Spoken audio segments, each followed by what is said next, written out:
Okay, let's see how we go. How is everybody? It's cold here. It is cold, but it's been cold for a while, and few things to talk about today.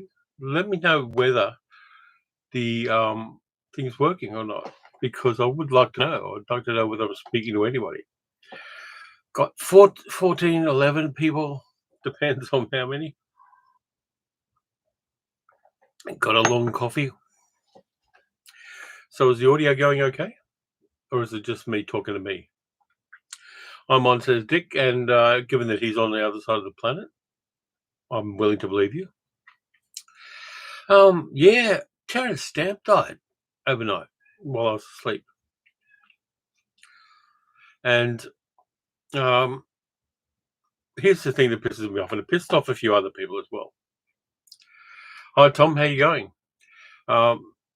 People have mentioned the most facile work that a famous actor does when they die.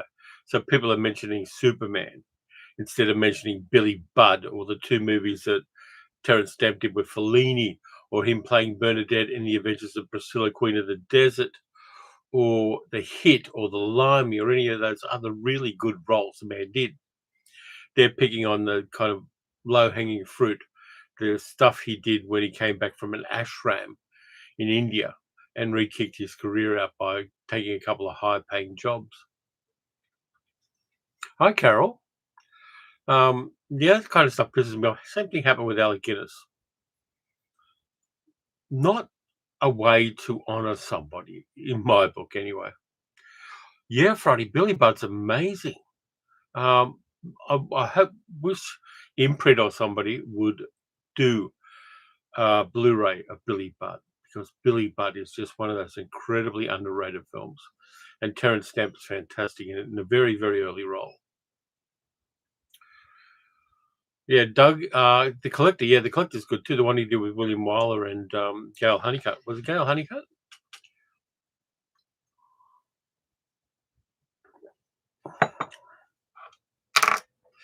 Hi, Peter. You got your coffee? Good.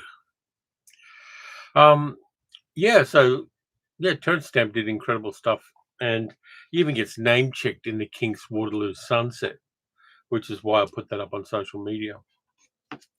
Hell of an actor, and apparently a real nice guy to the people he worked with, at least. So I had a shit day yesterday. I'll tell you. You want to hear about my day yesterday? I will tell you about how rotten it was, and how I want today to be much better. By the way, super chats are available.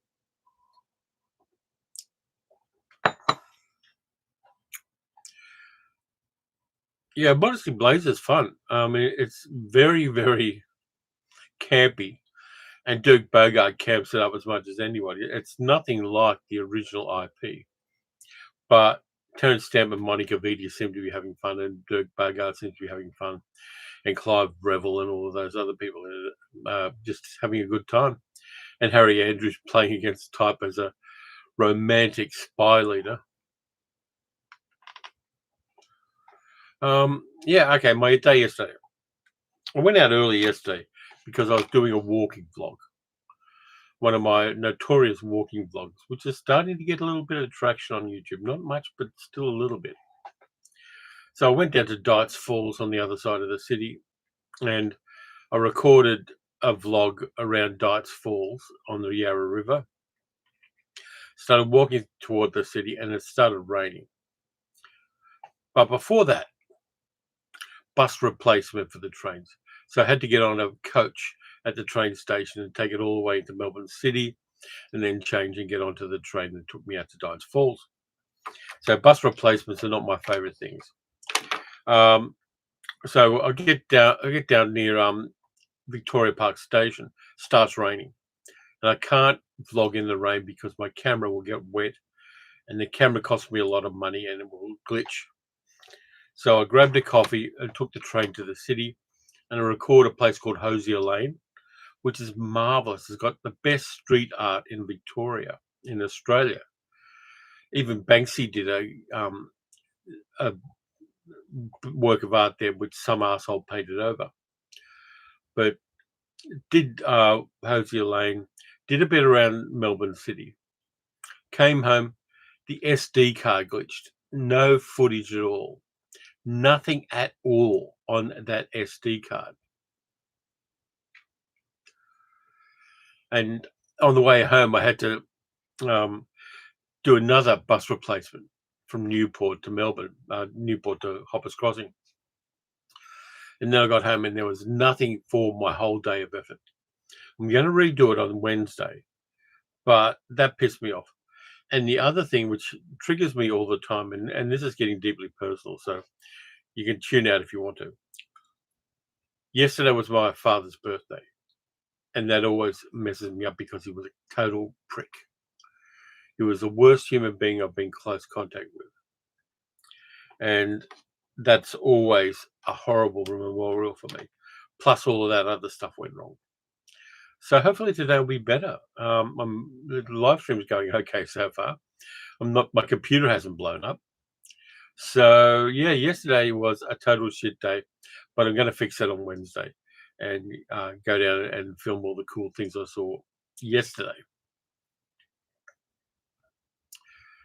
Yeah, Friday says the most dreaded words in UK bus replacement service. Dick says we watched the zoo travel video last night. Looked really cool there, apart from all those people. Yeah, it did. Hey, Damien. Yeah. Thank you. Yesterday was total shit. But we move on. Hi, Eric. How you doing? So you've got a few things. In about 40 minutes, I'm going to do a live unboxing of the stuff I got from Imprint Films. And there's some really cool stuff. There are a couple of 4Ks they sent me, which are classics. But what I'm going to do is do those for about a half an hour in the middle of the live stream and then get back to just shooting the shit with people. Thanks, Doug. I appreciate that. Heather and Damien loved the zoo visit. Yeah, the zoo visit was okay apart from the human beings. Carol says, had to fright ourselves yesterday as Roxy got attacked by another cat. Is she okay? Because we've had that happen. It's cost us a lot of money and a lot of pain with the cats. Dick says, had a terrible journey home from the bus from work yesterday. Had a phone call from an upset Carol because Roxy got attacked by another cat. So stressed out because Carol was all stressed. Yeah, that was horrible. Many years ago, I was living with somebody else. And I got to work and I got a phone call saying that one of our cats had been run over on the street. I had to come home again. I remember how that felt. That was horrible. But pets are family. I mean, for me, pets are family. A lot of people disagree, but they're not the kind of people you want to hang out with anyway. But is Roxy okay?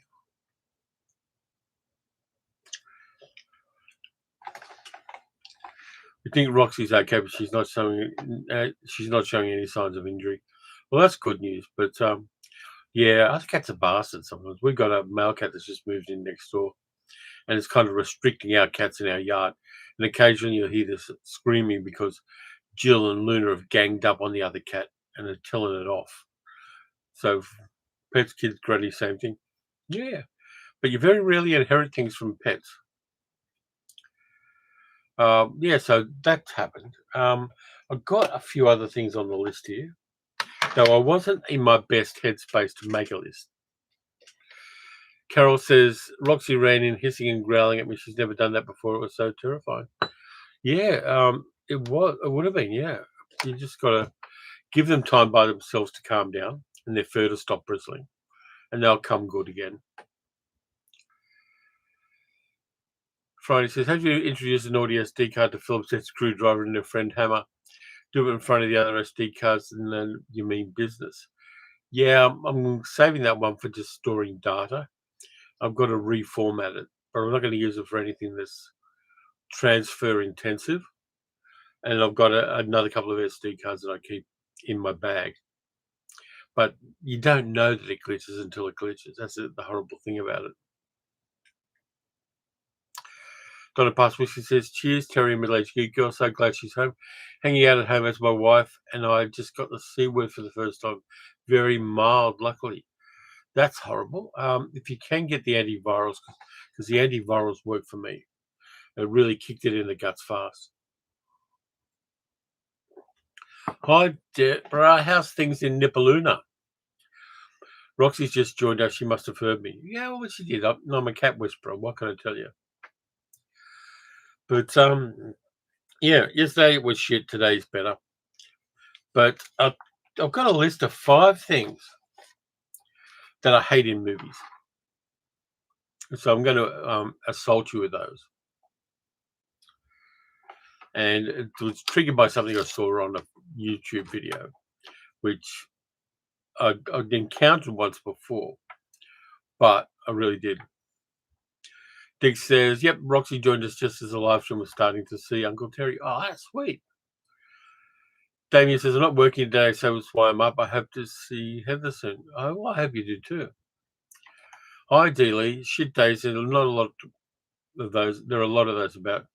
Could do without them, but we don't seem to get the option. Plus, on the plus side, Mag is back. Yeah, she is. She's having a shower currently, but she'll turn up on the live stream at some stage with her inimitable magic. Yeah, here we go. 5 things I hate in movies. First one is there's a biopic of Jimmy Stewart being made, and it's about his war service when he was dropping bombs on the Germans. And you think, okay, yeah, that's a fairly cool idea. There's probably a bit of legs there. It's not going to be an A-list movie. But, Jimmy Stewart biopic couldn't be a bad thing. But it is. You know why? It's a Christian film by stealth. The Christian stuff is being snuck in, and they're doing this movie saying it's a biopic of Jimmy Stewart, where what it is recruitment for that particular ideology. And yeah, I know that Jimmy Stewart did have Christian beliefs, but it wasn't the core of the man. Nonetheless, they're making a cheapo movie biopic of Jimmy Stewart to push Christian propaganda. And that pisses me off. There's been a few of these stealth Christian movies. There's even an alien invasion one where the aliens ultimately turned out to want to come to Earth to find out about Jesus, which has got to be the second dumbest idea since capitalism. It's really bad. I forget the name of the movie, and I'm not even going to bother looking it up. But there are more and more of these movies which sound good on the surface, but when you go underneath it, they're all about pushing the agenda and pushing the ideology and pushing in a very American kind of Christianity. Nipaluna is overcast and cold at the moment, but I'm feeling better this morning. Yeah, I'm glad you're feeling better with that flu. Yeah, Tom, it's an underhand tactic. Yeah, those movies are just basically dishonest. There's an implicit contract between movie makers and audiences, which says, we're going to give you this movie. We're going to tell you what it is. We're going to tell you what it's about. We're going to tell you the guts of the movie without telling you about the movie. And you're going to go and see it or watch it on your streaming service and enjoy it. And you will get what we promise you. These movies don't respect that implicit contract between creator and audience. And I hate that. DB Cooper says Christian Creeper's the worst ever crept into the Alien franchise. Yeah, switched and baited. Yeah, absolutely. Bait and switch. It's definitely that, Carol. And so those movies, I may point them out on the channel when I spot them, because I don't want people wasting 2 hours of their life on something which is basically somebody preaching at you. If you want to believe stuff like that, go for it. I've got good friends who are religious, but they don't push it on me because that would be kind of futile. But I dislike the dishonesty of evangelism. Boomer Doug says, I hate stealth Christian films. Respect all faiths, but leave me alone. Yeah. I'm there to be entertained. I'm not there to be proselytized to. So that's something that's happened over the last 5 years, and you really should be aware of it, particularly on streaming services, where streaming services get a lot of content. and they're not particularly choosy about where they get it. And so Amazon Prime is the big one on this. You'll find a lot of this shit on Amazon. So just be aware of it. Ramzar says, passionately dislike religion, politics, and movies, save it for documentaries. I don't mind that stuff if it's done right. I mean, I'll have a good laugh at a biblical epic because it's so absurd. But I still maintain that in Ben-Hur, Masala should have won. Peter says there should have been separate classification for Christian propaganda. Absolutely. And Damien says, at school they screened Cliff Richard's Christian movie. It was interesting. Which one was that? I haven't actually heard about that. I watched Summer Holiday and Wonderful World and the other good Cliff Richard movies. Carol says, don't mind learning about everything, but not a hidden agenda thing. Just want to watch a religious thing. I will not, but not sneaky things. Yeah, absolutely. That honesty is so important to things. And deliver surprises by all means, deliver twists and turns and reverses in movies. That's part of the fun. But that stuff sucks, but not in a happy birthday kind of way. Let's see. Second thing I hate in movies is based on a true story when the movie's actually about hauntings or demonic possessions. Those things don't exist. It's not based on a true story. It's based on somebody either having a mental breakdown or conning people.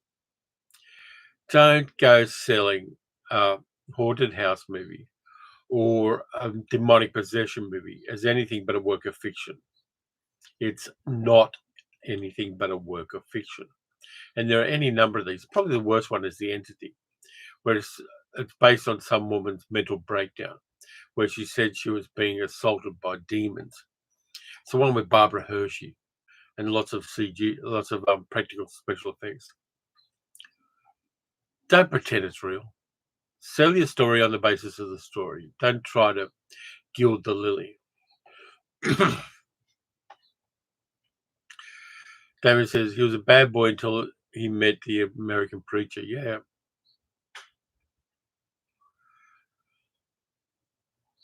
Yeah, doing a Hollywoodized version of true events. They're not true events. Nothing is ever haunted.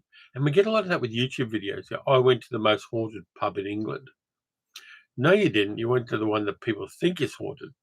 Pubs aren't haunted. What you went to is an old pub where the wind blows and things creak and the doors open because it's an old pub. All the infrastructure is not true and square. Hi, Emmy. Yeah, that stuff pisses me off. Don't mislead people by saying something's based on a true story when it clearly isn't. If ghosts were real, they would have them at Disneyland. Peter says, YouTube ghost finding is so lame. Sal watches them for the idiocy of them, but I don't. Doug says, I agree, but I loved Amityville Horror, which turned out to be some people who couldn't afford their mortgage. And so they spun this elaborate story about it. It's a weird thing, the Amityville stuff. And that's about fear of going broke and fear of not being able to pay off your bills. That's what Amityville's about, essentially. Friday says, does this mean this real estate is a documentary? No, I haven't seen that. Yeah, Damien, Amityville was a con. And there are any number of them out there. If somebody's selling you something extraordinary. Oh, hi, Patrick, by the way. If someone's selling you something they claim is extraordinary, I go by the James Randi quote, which is, extraordinary claims require extraordinary proof. If you believe that the Sky Daddy is going to heal someone's cancer, you better heal a cancer patient before anything else. I'm going to steer away from the religious stuff now, but that bait and switch with supernatural stuff and demonic possession, which doesn't exist. People think Labubu dolls are satanic, which is absurd. Satanic paintings come around every 3 to 5 years. I got caught up in one. when I was doing demonstrations of Dungeons and Dragons at shopping centres.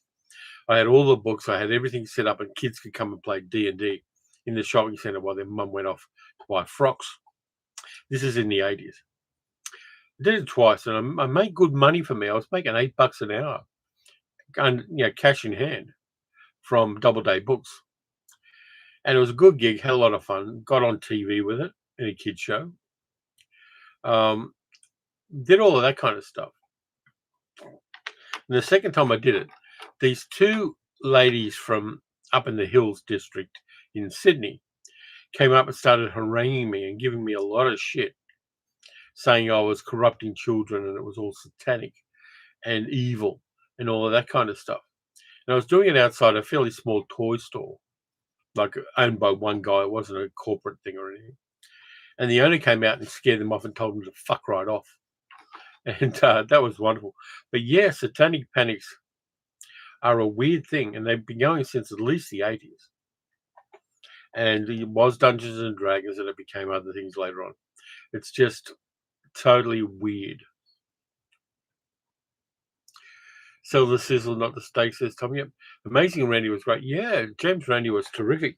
And he had no tolerance for the bullshit. DB Cooper says, I recently read Alistair Master, supposing the author of the OG Satanic Panic, author who wrote Go Ask Alice. Yeah, it's a con. It's like Whitley Strieber doing that thing and claiming he was really kidnapped by aliens, which is so crazy. Doug says, yeah, reminded me of Don Lane going apeshit at James Randi back in the day. Nothing, which is the basis for Late Night with the Devil, was the fact that the late night TV talk show host believed a con artist called Doris Stokes, who said she could talk to dead people. Now, to be honest with you, anybody can talk to dead people. It's just that they don't talk back to most of us. And Doris Stokes was such a con artist. And this dickhead, Don Lane, believed her. Always someone to get offended. Just walk away if you don't like it or disagree, for fuck's sake, says Carol. Yeah, I mean, that's the thing with this supernatural stuff. They're selling dishonesty. Friday says, have you heard about Ghostwatch in UK, a fake live broadcast about a haunted house?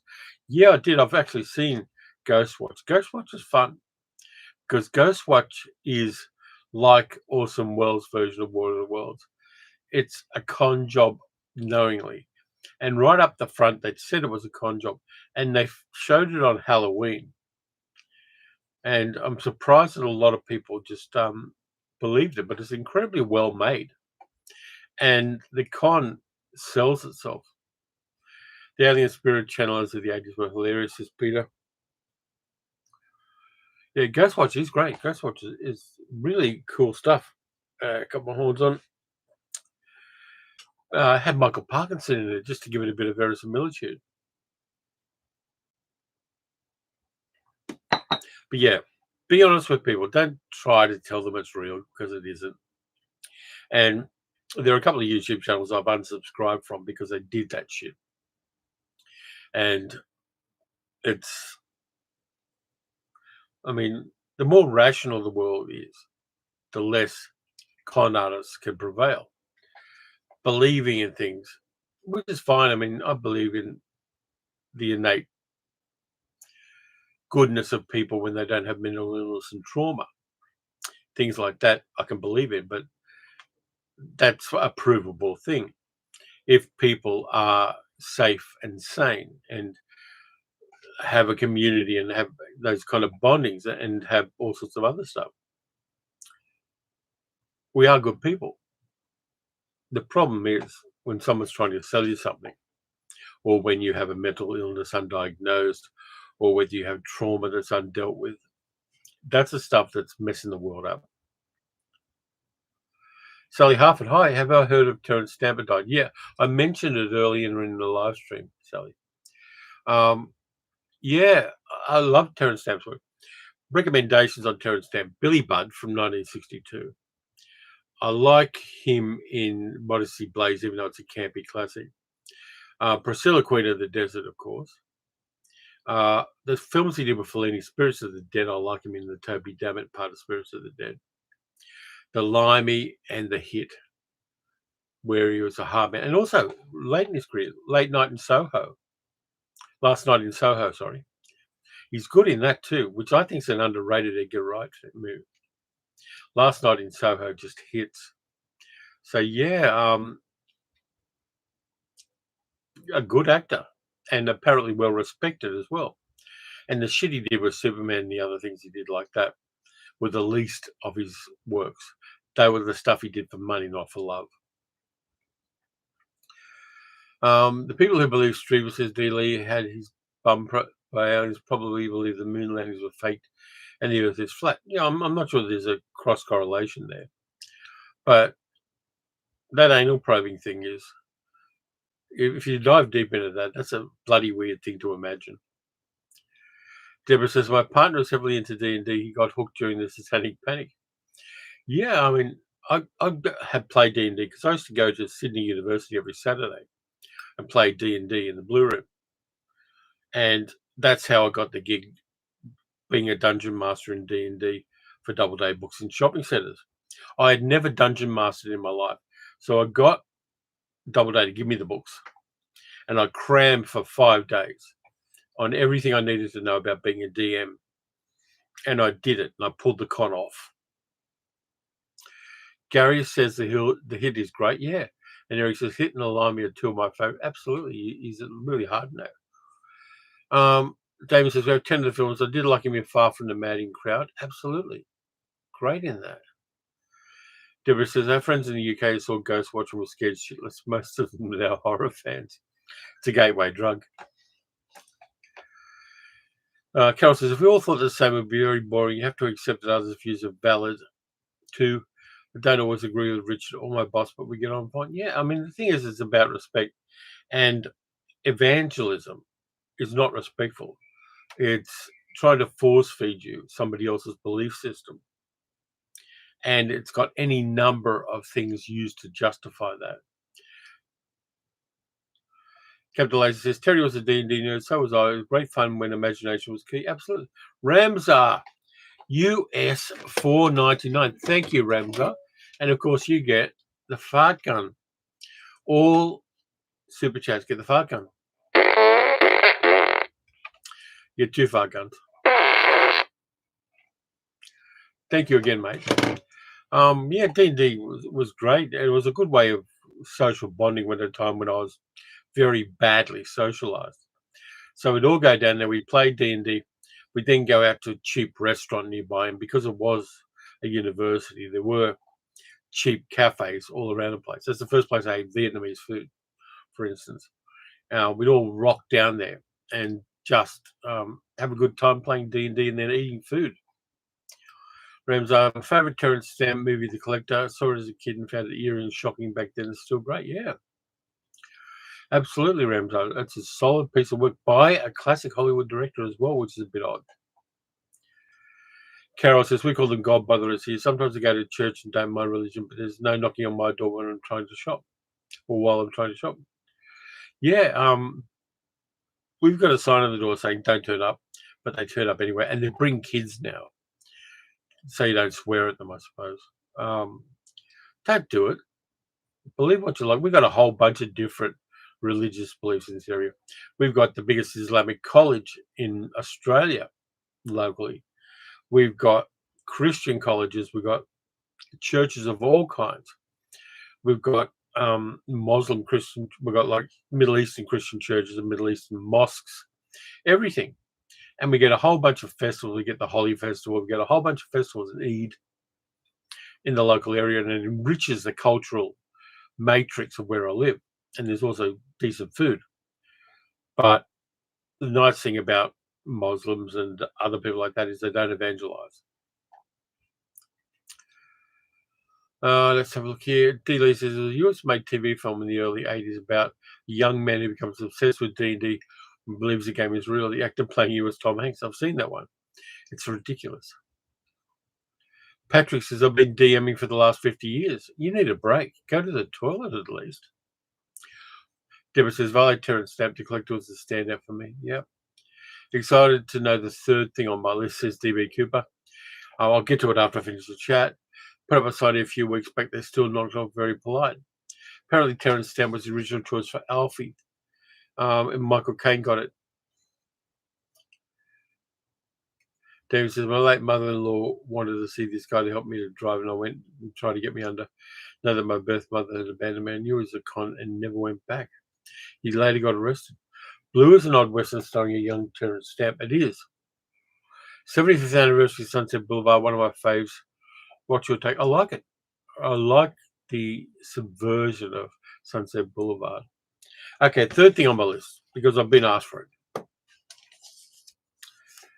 Andor, the series based on Star Wars. And the thing that pisses me off is this. Star Wars was basic. Binary morality. Basically a war film with pew-pew spaceships. And then Andor comes along, and apparently it's really good. It's got good characters, it's got good plot lines, it's got a good world building. What pisses me off is not the fact that Star Wars was shit and pinched so much from the Hidden Fortress. It took them 47 years to get it right. That's what pisses me off. People went for the cash and didn't go for taking apart the story and finding a corner of that universe where they could build a complex and nuanced idea. I'm probably not going to watch it because I'm not that keen on Star Wars. But it pisses me off that it takes 47 years to get a decent story out of Star Wars. All that effort for all that, yeah, there was financial reward. But the facility and the facileness of those stories pisses me off.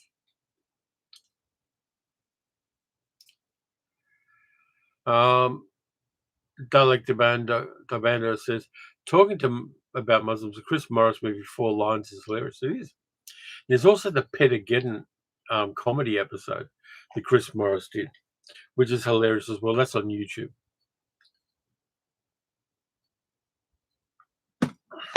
And it killed Chris Morris's career. But yeah, let's see. Number 4. Hi Jose, how you doing? Yeah, it doesn't matter when you come into a live stream as long as you come into a live stream.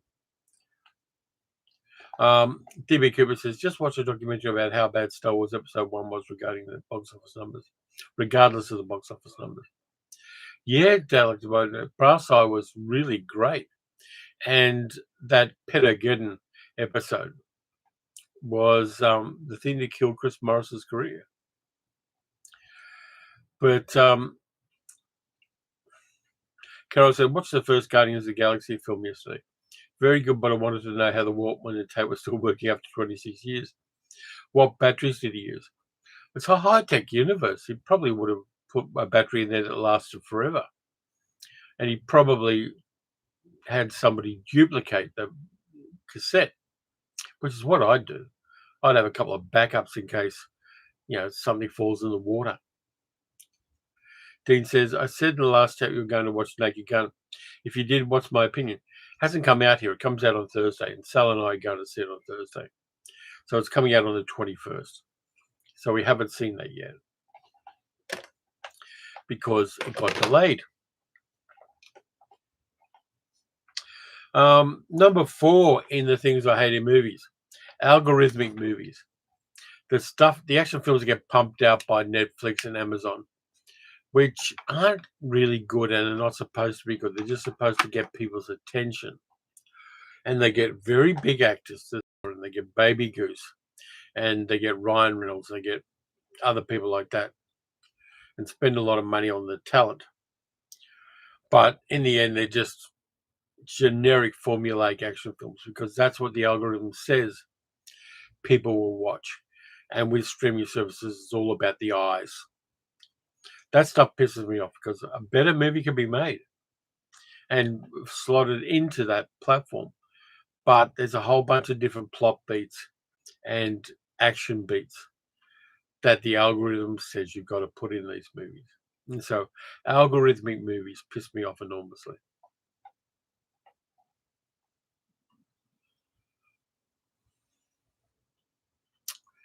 Captain Laser says Star Wars ripped off Dam Busters, but I still like the fact it puts creative people to work. I made Star Wars toys for Hasbro, and I paid for my truck and paid the bills. Yeah, but a pinch more from the Hidden Fortress, the Kurosawa movie. Two really nuanced characters, which you get in the Hidden Fortress. The peasants who make their money collecting all the armor from the dead soldiers during a war. Complex characters, and they've got that desperation because they're one step away from starvation all the time. And then George Lucas pinches the idea and makes them into two robots. One of whom's a fop, and the other one you can't understand. That's degrading things. Finally says, Star Wars is fun by making the idea of series like Flash Gordon, Buck Rogers. It's simplistic and straightforward entertainment. Yeah. Friday says, Andor's complex nuance exposing the compromises and horrors of revolution. That's what I hear. I hear good things. Dean says, Michael Goff of Vincent Price. Vincent Price. All day Vincent Price. Friday says, give Andor a chance. I don't really have time for watching many series. Got a lot of other things going on. But at some stage I may get around to it. But at this stage, I'm kind of not inclined to. Brian, welcome to Channel Producer Level. Thank you, Brian. I'll give you a fart gun for that, Brian. That means that Brian's become a channel member. Ramsar says, War of the Worlds 2025 on Amazon Prime is even worse than Star Trek Section 31. Yes, Sal's watched the War of the Worlds and screamed about it all the time. Haven't seen Weapons yet, says Tom. I'm going to see it tomorrow. It's been given good reviews. I hear good things, but I haven't seen it yet. Carol says, very few fictional films. Up to you, look at them closely. They often hinge on a silly reaction or an impossible event. Yeah, the thing with those things, Carol, is the same thing with science fiction. In science fiction, you're supposed to be allowed one impossible thing or one totally absurd thing, and everything else hooks around that, or one unlikely thing. And that's kind of okay. There's that implicit contract. They're going to give you one silly, impossible, or remarkable thing, and then you go on the ride. Top Gun 2 was a rip-off of Star Wars 4, says there. Didn't watch Top Gun 2. I watched the first one, which is such a gay movie, and I'm not using that pejoratively. It is just so gay-coded that you can't not see it once you realise it. D. says, Star Wars also pinched from Jack Kirby's Fourth World trilogy. Absolutely. And Dalek Commander says, War of 2025 is a future of streaming movie slop. Yeah, but it's getting such a bad reaction. It's getting eyes, so obviously Amazon's going to be making bank out of it. But I'm not sure it's the future of streaming movies. You always get really innovative films coming in from the outside. And really, I mean, the horror craze at the moment is caused by a bunch of movies made on low budgets by very smart and creative people.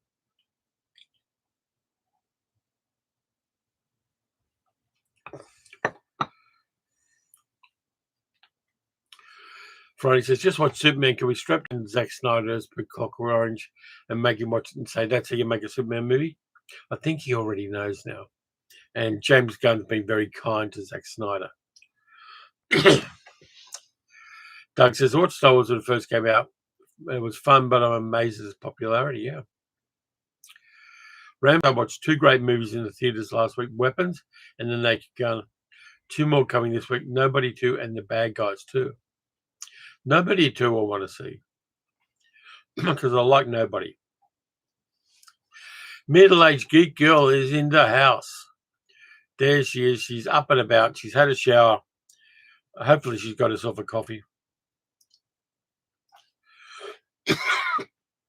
You can ask her herself, Dean. And suddenly my throat goes out when Sal turns up.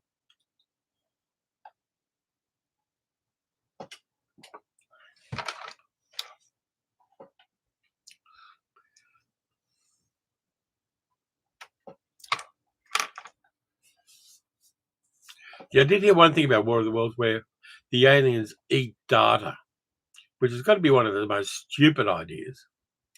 You can't eat data. It's not nourishing. It's not food in any way.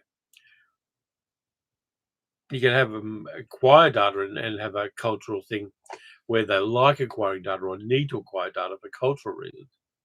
But eating data is just such a stupid idea.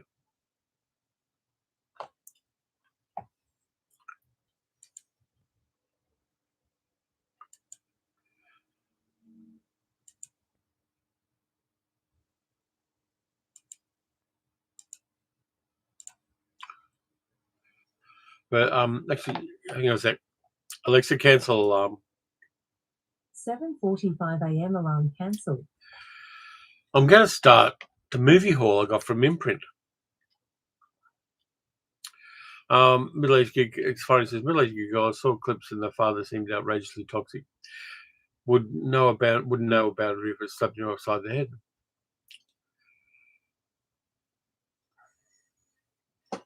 Okay, I'm going to start the haul I got from Imprint. I should start again. The haul I got from Imprint. Doug says, I just rewatched the original Naked Gun. It still makes me laugh out loud. And Dean says, the two major streaming factories are churning out crap filler.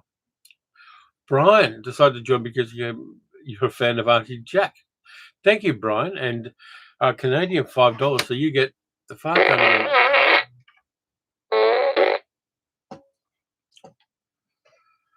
Sally, hello. What did you think of Modesty Blaze? You still love it or loathe it?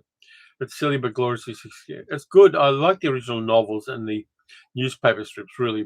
But the movie, if you take it as something separate, is fun. It's Joseph Losey having fun. It's the ensemble having fun. It's beautiful 60s pop art. I've got it on Blu-ray. Imprint this month. Here we go. This one I watched. Here's the first thing I got from Imprint. And this one I watched last night. I'm surprised at how good it was. It's from 1959. And by the way, thank you to Imprint for sending me these. Jetstorm, which is a movie about a guy who puts a bomb on a plane. And he's on the plane. And he's going to blow it up because there's another man on the plane who did a hit and run and killed his kid. And this one has a whole bunch of heavy-hitting English actors in it, like you would not believe. It's got Stanley Baker. It's got Richard Attenborough. It's got Diane Cilento, who's Australian. A whole bunch of other people. Maya Zettling's in there. Hermione Badley. Harry Seacombe's in it. Black and white, but Jesus, good. And it's one of those movies that's a precursor to things like the airport movies and those aeroplane disaster movies. This one's a bit of a hidden gem, and I really enjoyed it. Just something I had no idea about and knew nothing at all about. Let's see what there's the inside part. I've got to do these because Imprint have sent them to me. So there's the inside one. There's the back cover, and inside we get the disc.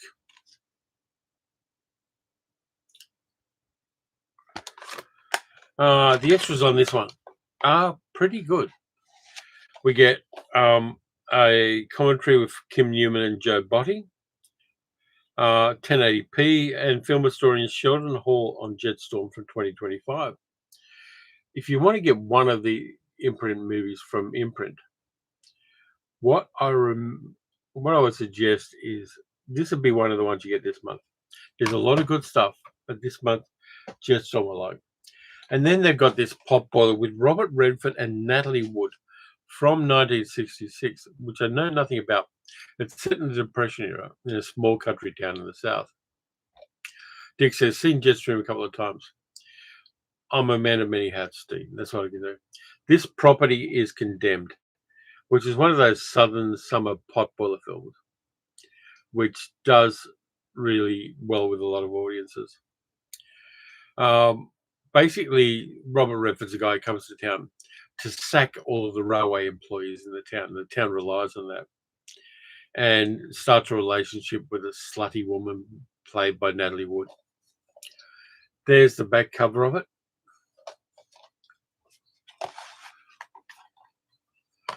Captain Lace says 0 hour inspired airplane about a Canadian flight gone wrong. It was unintentionally hilarious. It was.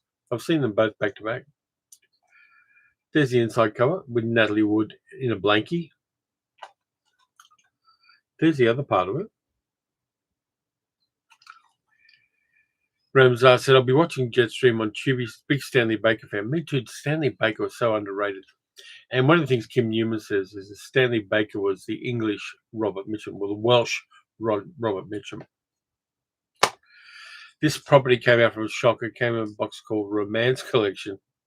Yeah, it's not too romantic from what I understand. There's the inside part. Extras on this, we've got audio commentary with Gillian Wallace Horvath from 2025. Personal investment, Sidney Pollack on American cinema and 40 years of Hollywood, because this was directed by Sidney Pollack. Natalie Wood, a tribute by Peter Bogdanovich from 2025. The Times of Natalie Wood, an appreciation by Gavin Lambert. So there's a few extras on this one. Hi, Stump family. Yep, Sal's doing better. So that one I'm going to watch this week. We're still on the art house thing too. I'm still going to watch 31 art house movies in August. I'm a bit behind because life happened, but I am going to do 31 art house movies this month.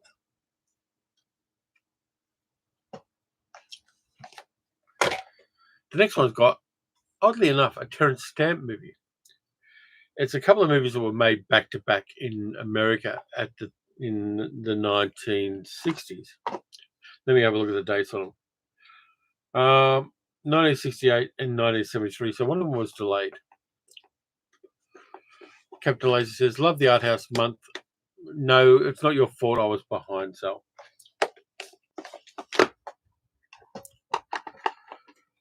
But there's a double box set of Blue and Fade In. Two movies that were made back to back. And I hear great things about them. I haven't seen them yet. And there's also a documentary, feature length, in addition in this box. There's the back.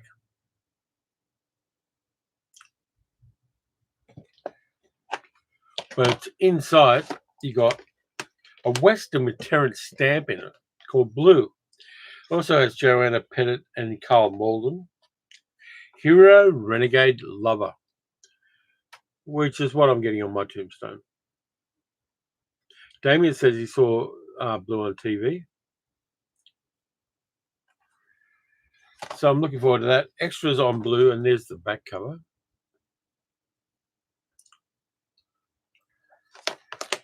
Extras on Blue are audio commentary by film historian Daniel Kremer and David Duval. A Greek in the Wild West, an interview with actor Stathis Giolaitis. Audio interview with cinematographer Sandy Cortez. Art of Blue, interview with visual consultant Anthony Pratt, and a trailer. So I'm looking forward to that. The idea of a Terrence Stamp Western is kind of cool to me.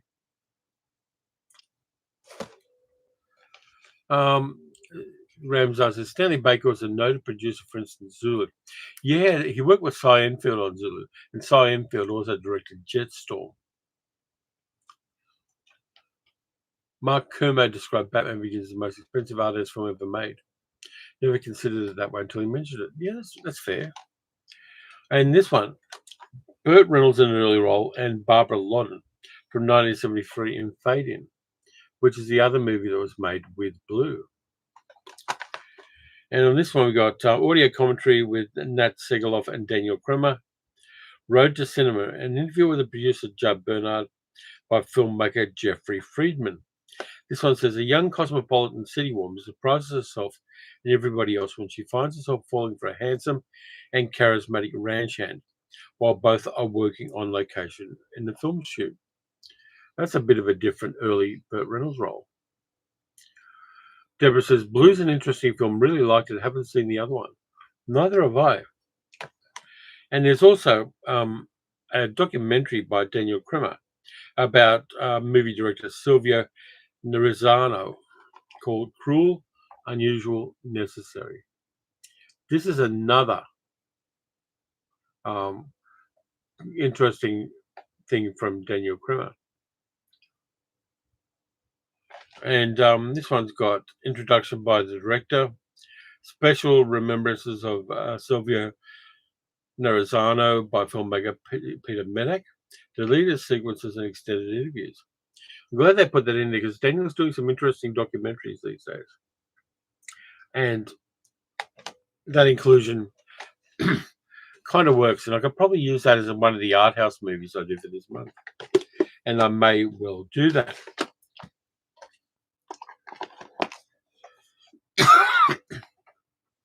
So there's that box set. Middle-aged Geeko says the best Western Terrence stamp was in his Young Guns. I'm not sure it's a good Western.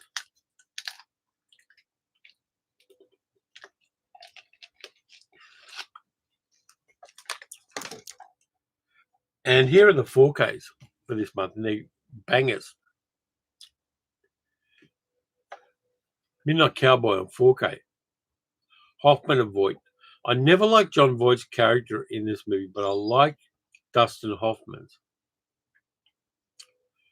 And they've now released it on 4K. And I've got to stop looking at the chat while I do this. There's the back of it, but there's tons of extras on this.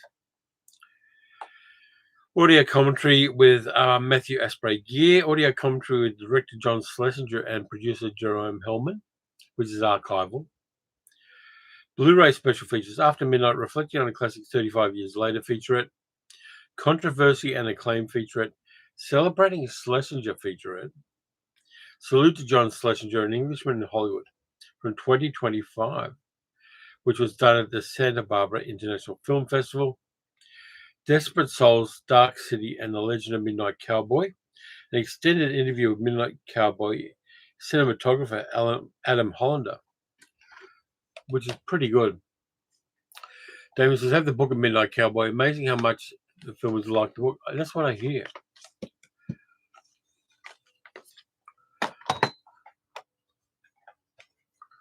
There's the 4K, and there's also a Blu-ray in this as well. So it's upscalable if you just got the Blu-ray, or you just got a Blu-ray player, sorry. There's the back of it. And also the soundtrack. That soundtrack in Midnight Cowboy is great. And that sleazy New York, I just love. And there is the film by Nancy Bursky, Desperate Souls, Dark City, and The Legend of Midnight Cowboy. So you get a lot of extras on this one. And Midnight Cowboy, I just got a copy of Midnight Cowboy from an op shop for $1. That's what happens. I find things like classic films for $1 at an op shop, and then suddenly Imprint put them out and send me a review copy. It's such a burden. No, it's not. There's Joe Buck and Ratso. Yeah, John Barry's score is iconic. Ramsar said, Midnight Cowboy has great acting, story, and music. It's the only X-rated movie to win a Best Picture Oscar. Idiotic to be rated X. Remnants of the British Hays Code. Yeah. And the bromance between these two has some interesting subtext to it as well. Damien says, poor you. Yes, absolutely. I am fully aware of my privilege, Damien. The last one, the other 4K we got, which I picked up again for $1 at an op shop 2 months ago. In the Heat of the Night. Sidney Poitier, Rod Steiger. Fantastic movie, this one, and a good crime thriller as well. But Imprint have now put it out in a premium 4K. I'll get to the extras, but I'll show you the disc first. I like this cover art. Check that out. I really like that. Friday says, I love In the Heat of the Night. Absolutely. Extras, 4K Blu-ray special features. Audio commentary with director Norman Dewis and cinematographer Haskell Wexler, and actors Rod Steiger and Lee Grant. Blu-ray special features When the Picture Was Over, The Life and Films of Rod Steiger, a video essay, and that's going to be a good watch. Turning Up the Heat, movie making in the 1960s featurette. The Slap Heard Around the World featurette, and if you know, you know. There's a slap in this movie that freaked out a lot of people. Quincy Jones breaking news sound. So there's this thing about Quincy Jones soundtrack for In the Heat of the Night. Trailers from Hill in the Heat of the Night with Michael Schlesinger, and an original theatrical trailer. And inside, you get the DVD and you get the Blu-ray and the 4K.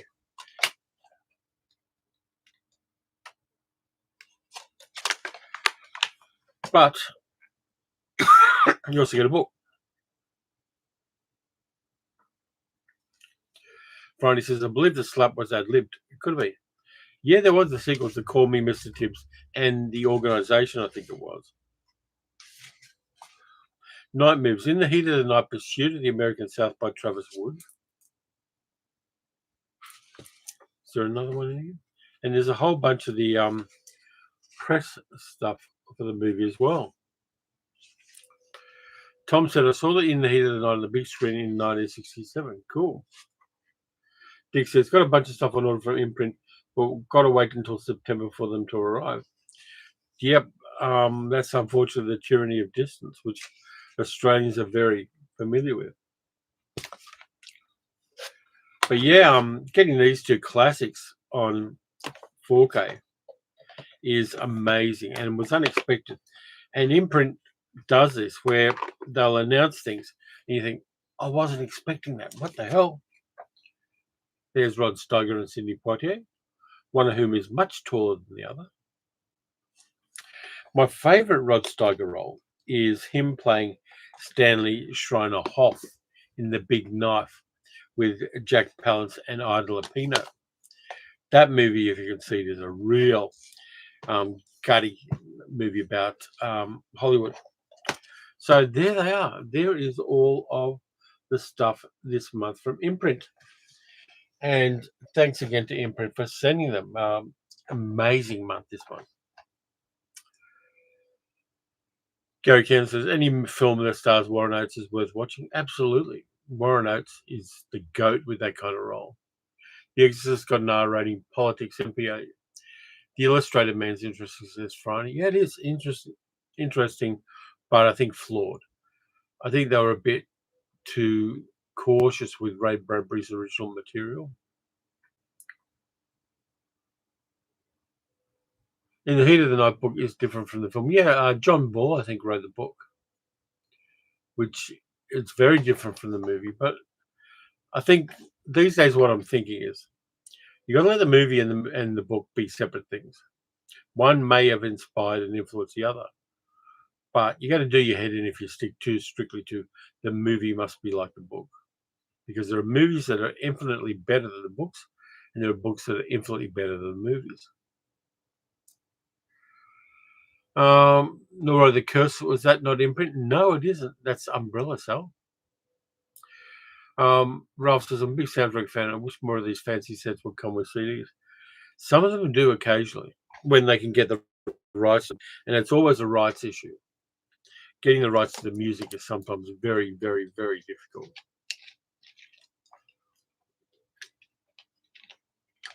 Dean says, are there any older movies that you wish were available in 4K? 2 Weeks in Another Town and The Bad and the Beautiful. I would love to get them in a 4K set. David says, have all of John Ball's books. Totally agree with your comment about the books and the films. Yeah. Middle-aged Geeko says, I was born the same year The Exorcist was released. Is that a coincidence? I think not.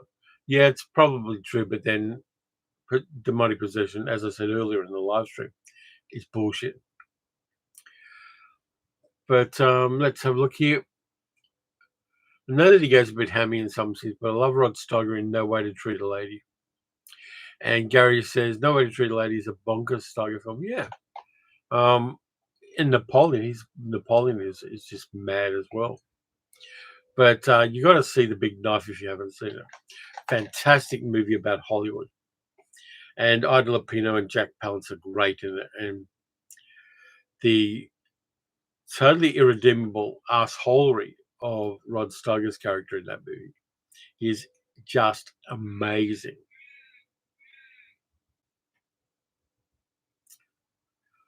Let's see. Yeah, so those releases are great, and I'm glad to have them in that. So what I'm going to do is, with the copies I got at op shops, I'm going to give them back to op shops, knowing that somebody will pick them up at some stage. Doug says they call me Mr. Tibbs in the organisation with the sequels. They were okay, but not great. Yeah, I mean, that was lightning in a bottle in the heat of the night, and you'd have to acknowledge that it hit at a cultural moment that needed a film like In the Heat of the Night. And it needed that breaking through of the barriers. And it needed to challenge and confront aspects of the South that are still unfortunately prevalent in a lot of the South. Kane said, I got neither the Sand nor the Sea on Blu-ray from AEF Films and an out-of-print DVD of Goodbye Gemini for a reasonable price, €22 including postage. That's a good score. Neither the Sand nor the Sea is a movie I need to see, I think. I'm hearing weird things about it. And when I hear weird things about movies, it means I've got to see them. But yeah, I've got a list. I've got my list too of the art house films I'm going to watch. It's not here on the desk, but every now and then I'll keep adding to that list so I get to 31, and I haven't got to 31 yet. So feel free to offer suggestions. I might not do them, but suggestions are always gratefully received. Raul says, Ida Lupino is fantastic. I only recently discovered her and I'm trying to see them all. You've got to see the movie she directed as well. And Ida Lupino's best role for me, Roadhouse, 1948, the original Roadhouse, with Cornel Wilde and Richard Widmark, where she plays a bar singer and piano player. And she is so 21st century in that movie. It'll blow your tiny mind. Roadhouse, the original, is the best Roadhouse. Damien says, I got the sequels to In the Heat of the Night box set with Sidney Poitier with Lilies of the Field. That's cool. KN says, another art house suggestion, The Night Porter. You mean this one? This is my copy of The Night Porter, but a friend of the channel, Armin, gave me a German copy of it, which has got a narrower case, so I'm getting rid of this version. And I'm going to check out the version that Armin gave me with the English subtitles. Ramsar said, Texas Chainsaw Massacre also got an R rating. It'll be released in the theaters this month in 4K. Originally, it was distributed by the same mobster distributor as Deep Throat. Cool. I'm not that keen on the Chainsaw Massacre. I realize it's a breakthrough film, and I fully, totally acknowledge that. But it's not a movie I like. And I know that's heresy. But we each have our tastes. And Texas Chainsaw Massacre, I don't like it as much as Toby Hooper's The Funhouse, for instance. I like The Funhouse, but I don't particularly like Texas Chainsaw. Gary says, looking for Mr. Goodbar has been hard to find for decades, and now it's out on 4K. Good times. Yeah, I mean, when I saw it at the Cinemaniacs showing a couple of months ago, mind-blowing. And Emma Westwood did a really good talk about the movie beforehand. And then we saw the movie. And at the end of the film, usually with Cinemaniacs, you get a bit of applause. You get the golf claps. Stunned silence by the audience. Everybody was like, wow. And that's even a better reaction than the clapping. It was such a somber note for the audience because a lot of them hadn't seen it. And a lot of them weren't expecting Tom Berenger. And it was magic to be in an audience where that stuff happens. What's the logo on my shirt, says Dean? I don't know. I got it from Temu for like $8. It's just a generic eagle. Peter says, Jean-Pierre Jeunet's The City of Lost Children. I've watched that recently, so I probably won't do it for the art house, Peter, but it's a good suggestion. Doug says, what about a Razorhead and a lobster? They're possible. I've got the lobster already on Blu-ray. I haven't watched it. Empty coffee cup. Tom says, I met Gunnar Hansen, who played Leatherface in Texas Chainsaw Massacre. He signed an 8x10 glossy for me. That's cool. Yeah, but the art house thing I'm really enjoying because it does feel like a palate cleanser where I'm kind of, yes, I'm still watching other things in between, but it's re-gearing my head to different kind of movie watching.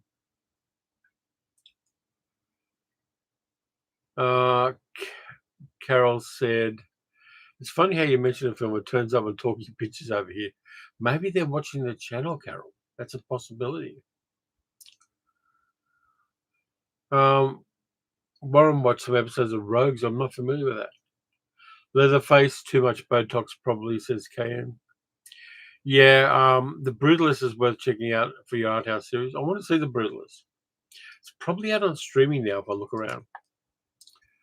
But yeah, I hear Guy Pearce is fantastic in Brutalist. And Guy Pearce has been underrated for so many decades.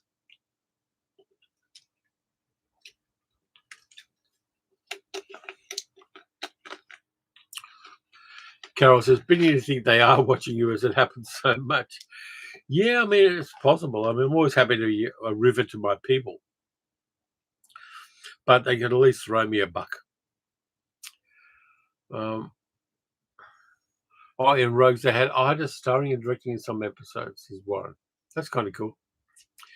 D. Lee says, how about Much in uniform for art house? Yeah, a little bit of lesbian art house wouldn't hurt.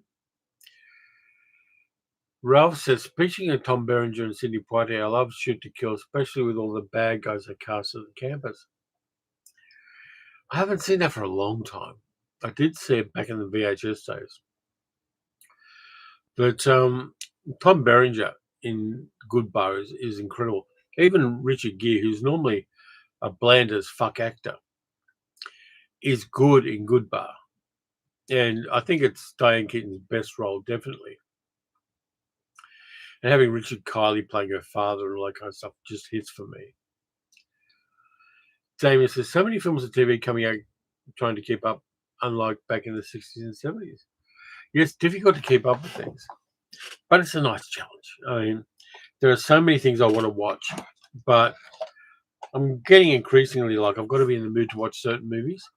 I mean, I do want to watch them, but I do need to be in a certain mood for some films. I am going to watch 2 art house films later today sometime. I'm not sure exactly when, but I've got them on the coffee table in the other room where the big TV is. So I'm going to be watching those. I want to watch Thief of Baghdad. The 1940 Thief of Baghdad is an art house film for me. And I know that it's coming out in the Powell and Pressburger box set. But I'm in the mood to watch The Thief of Baghdad. Gary says, Antonioni's The Passenger should be better than an art house film.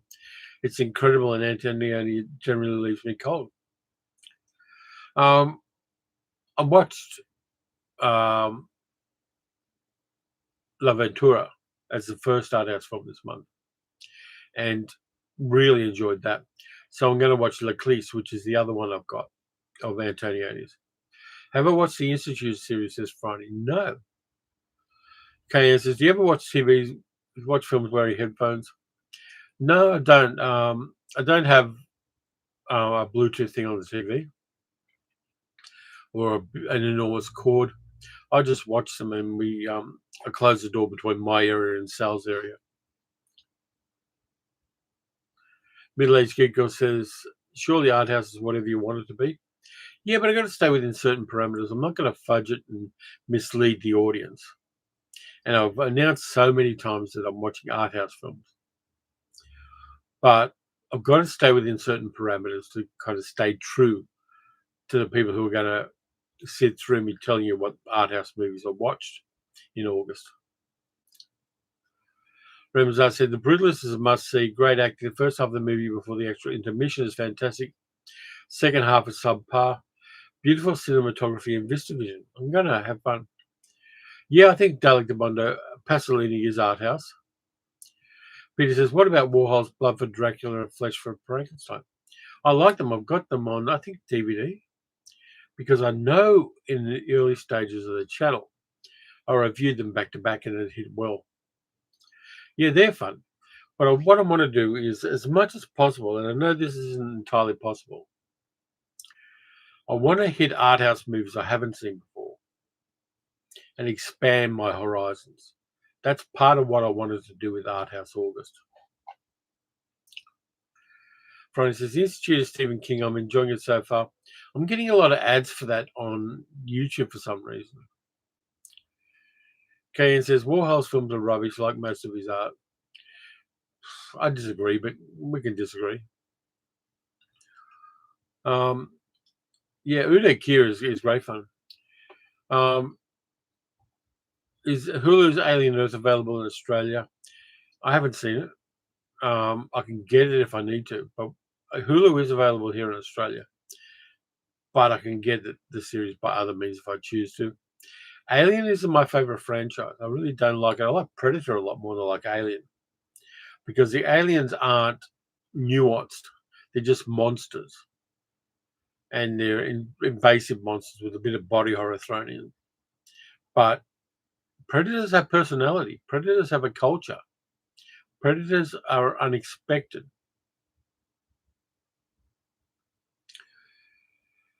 Dick says, spoiler alert for when my Imprint order arrives and I do an unboxing video. It will contain Imprint's Tales of Adventure 7 and 8 and 9, plus Imprint's Man Who Would Be King and Capricorn 1. Nice selection there, Dick. They're good stuff. And the Tales of Adventure movies, box sets, are incredible. There are things that I've wanted on Blu-ray for years, and suddenly Imprint comes up with them and just pops them into these great, well-curated box sets. Doug says, Guy Pearce made a fun low-budget film, Lockout, total rip-off of Escape from New York. Yeah, I mean, I like that movie. I've got a copy of it on Blu-ray. It's a fun action flick set in space. Patrick says, does that mean predators are part of the Spanish Inquisition? No, I think they're atheists. Middle-aged Geek Girl says, Alien Isolation is one of the scariest console games out there. It's brilliant. And Dean agrees, predators are much more interesting. I mean, Prey is such a cool film, showing that you've got to have the right antagonist for the predators as well.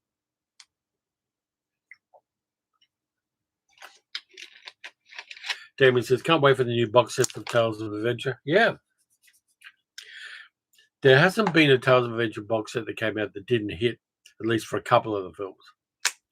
There are a couple of films in a couple of the box sets that I don't particularly love, but their success rate is incredible.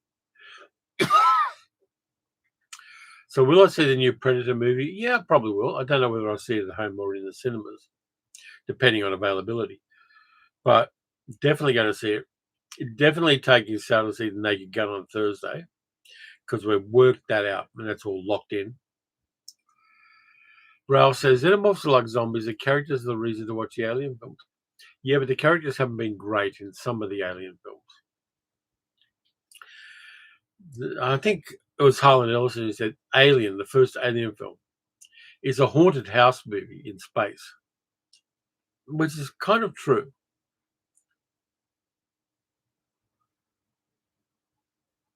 Alien Earth is so far not looking great, says Dalek de Mondo. Descent creatures, but not enough screen time, and the adult hybrids talk like children isn't a grab. Okay.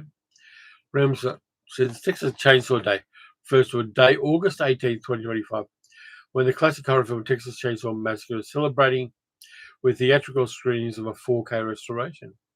I'm all for restoring films. It's just not in love with Texas Chainsaw Massacre. Begotten, says Tom, is 1990 is an art house film in the extreme. It looks like it was made on some other planet. It's incredible. Cool. Dick says, was able to order so much due to the very good pound to Australian dollar exchange rates. Yeah, tell me about it, Dick.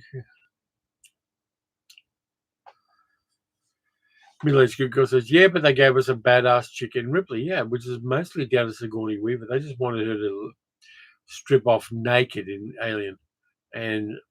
But Sigourney Weaver kind of had her compass right. And the reason Ripley works is purely up to her. Ridley Scott is not a person I particularly like as a director. Deborah says, Alien Earth is here in Australia. I watched the first episode last night and they really paid attention to framing, costuming to link it back to the original. That's what you need to do. Yeah, absolutely. Yeah, keep the world building consistent and then build upon it. Dean didn't like it. Damien says, should have left the movie as 2 films of the Alien franchise. Damien says, Texas Chainsaw, I've seen it and now I've seen the movie. Let's move on. Mad God, Phil Tippett's Mad God is excellent art house pop movie, says Dalek to Wonder. Yeah, I've seen the trailer, but I haven't seen the movie yet. I'm kind of steering away from many genre films in the art house one, which is part of it being a palate cleanser for me. But the things I've seen so far are great. And I've made sure I did art house comedies as well as doing art house serious films. It's a fun journey, and I've really got to pick up my pace today and watch 2 of them.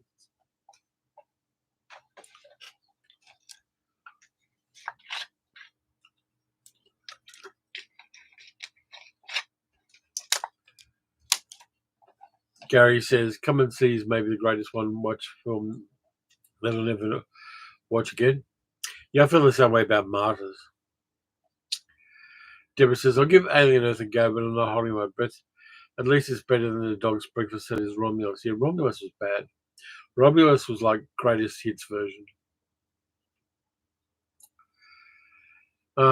Damien said, I found out the World Movies is showing hundreds of beavers. Yeah, I'm going to watch that. I've got it on Blu-ray, but I haven't watched it yet.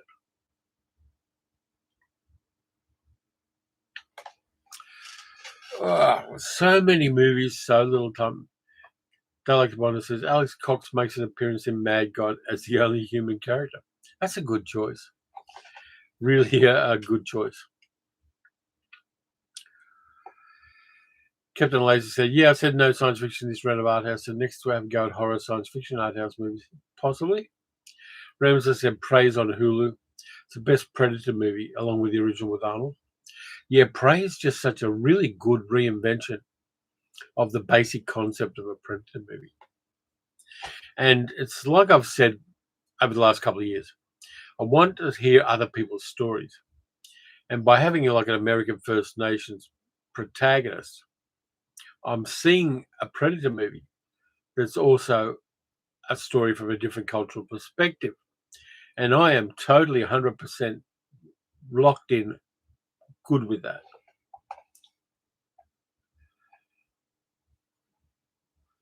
Dean Johnson says, if David Cronenberg directed an Alien and or Predator film, it might be a hook.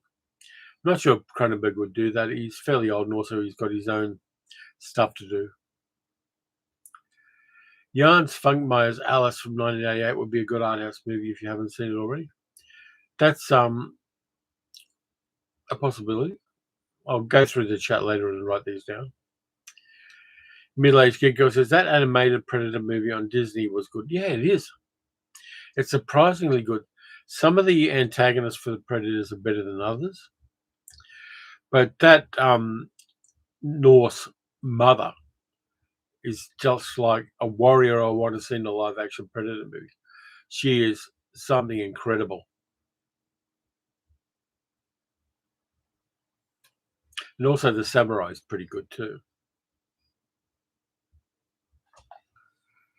Let's have a look at something. I'm going to look at something here.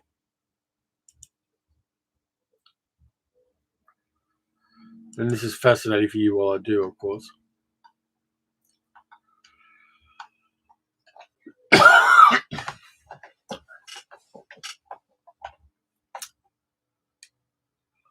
Yeah, I think I'm pretty happy with. I just looked at my art house movies that I've been watching. I'm pretty happy with them.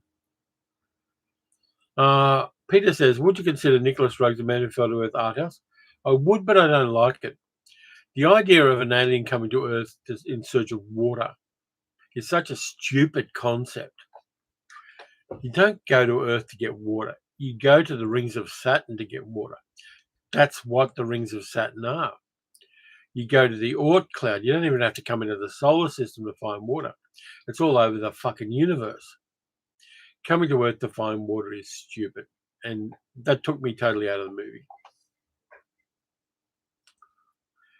Middle-aged Good Girl says about the Predator animated. Yeah, the last one was the weakest story, but I enjoyed them all. Yeah.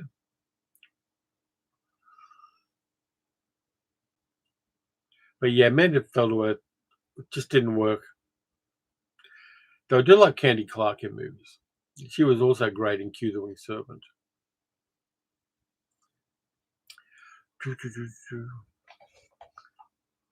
So many movies, so little time. Hey, middle-aged Good Girl, you want to share a blat for lunch? Blat, for those of you who don't know, is bacon, lettuce, avocado, and tomato pressed sandwiches. And we have a good place that does them locally. And I'm in the mood for blats. Yep, we're going to have blats for lunch. Yay! Because I am so looking forward to that. Yeah, Friday says, searching for water was a plot for V2 and silly. Yeah. All you need to do is drag a bloody asteroid from the Oort cloud. And you got enough water for a minor planet. Captain Lazy says, Brother from Another Planet would be a good one to review. Yeah, absolutely. I like John Sayles' work. John Sayles is just fantastic. And the cool thing is, I was watching the second series of Poker Face with Natasha Lyonne. And John Sayles turns up as a character. I think, yeah, this is my jam. Okay, it says, at least the Predator has some kind of morals. There can be a reason with the Xenomorph is just an asshole. The Xenomorph is basically I think it may well be considered an analogy to AIDS. And it's basically an AIDS virus with Geiger clothing. Tom says, Candy Clark's wonderful in anything. I agree. Peter says, I love Bowie in anything, The Hunger in particular. The Hunger is definitely an art house. an art house film. There's a bit of male gaze about it as well, with Catherine Deneuve and Susan Sarandon in soft focus. Time for some more water because I don't have to search for it.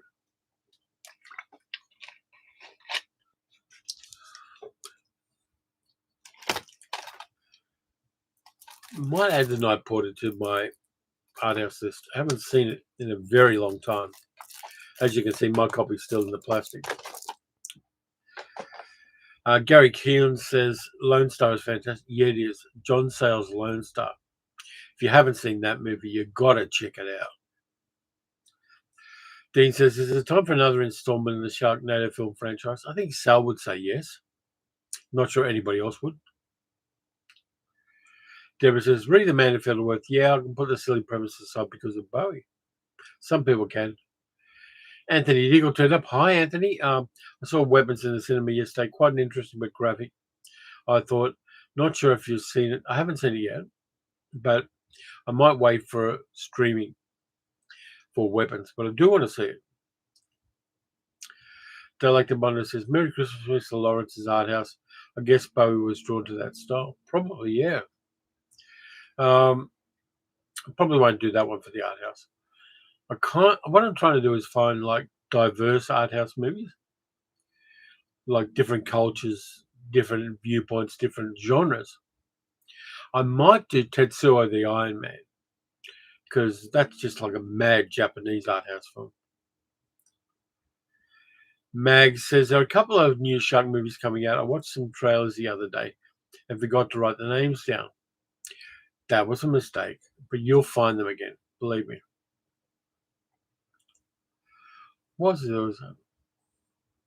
There's like a World War II shark movie coming out, I know. But shark movies always hit. Doesn't matter the format. There are some that are really bad, there's some that are really good, and there's some that are just meh. But I think Sal will watch any of them. Dean says, are these live chats done on the fly? They're usually on the Sunday, Monday at 7 a.m. I usually have a few notes, but mostly I'm winging it. This is jazz. Yeah, Middle-aged Geek Girl says there's a Vietnam War dinosaur movie. Yeah, it's Primitive War, which is directed by Luke Spark, an Australian director, where a bunch of US soldiers go in to rescue some special forces soldiers and find a valley full of dinosaurs. I'm good with that. I want to see it. Now it's Primitive War. It's interesting. I think the special effects are marginal sometimes, but I like the idea. Nah, Tom, the World War II movie is not about the USS Indianapolis. It's a different concept.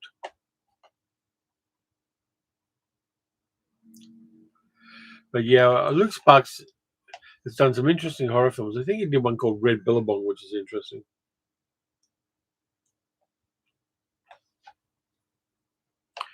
Damien's seen the trailer for Primitive War. It looks interesting. Yeah, I think if you take it at the level it is, which is Jurassic Park in the Vietnam War, you're going to have a good time with it.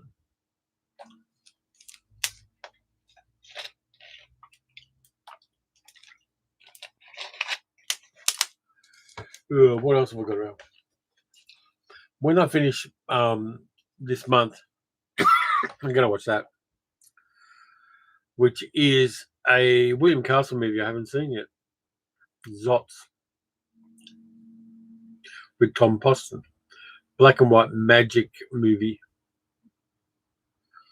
Beast of War is a shark movie set in World War II, says middle-aged geek girl. If you can stomach Man Behind the Sun's art house, never forget chilling considering it's a true story, says Dialectic Bondo. Yeah, I'm not sure how graphic I want to go with the art house, but I want to kind of go outwards and look at the stuff I haven't seen. Here's my best pickup this week. I haven't shown it on the channel yet, but I got this for like $3 on Blu-ray. Excuse me. David says lots is mad and silly. Shin Godzilla has been released on 4K. Never seen it. Might be a blind buy. Go for it, Gary. I like Shin Godzilla. But I picked up How the West Was Won on Blu-ray, which is a Cinerama film. I've only got one other, which is The Wonderful World of the Brothers Grimm. But the good thing is it's got the Smile Box edition as well as the standard widescreen version on Blu-ray. And I got it for $3 at an op shop. And I'm looking forward to that as well. I had a copy of it on DVD. Didn't look great on DVD. But because I've got the Smile Box widescreen edition, plus the standard edition on Blu-ray, I'm very happy I got that. And it does pay to dig around. I mean, I go to op shops sometimes, and I'll find nothing good. And it does happen dishearteningly often. But occasionally you go there and go, hey, shit, this is good. I'm going to get it.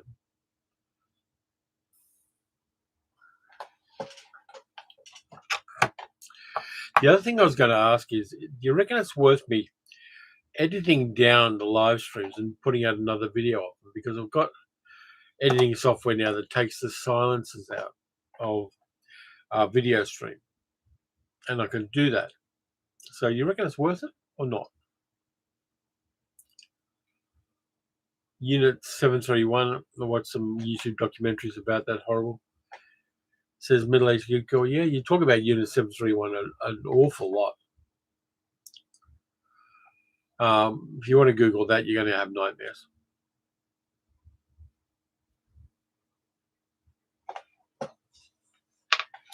Anything else I can show you?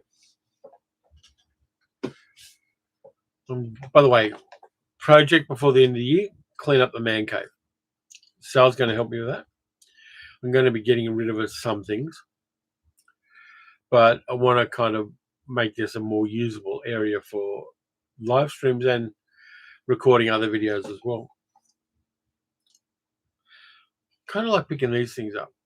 Now leave the silences in. It's more authentic, says middle-aged geek girl.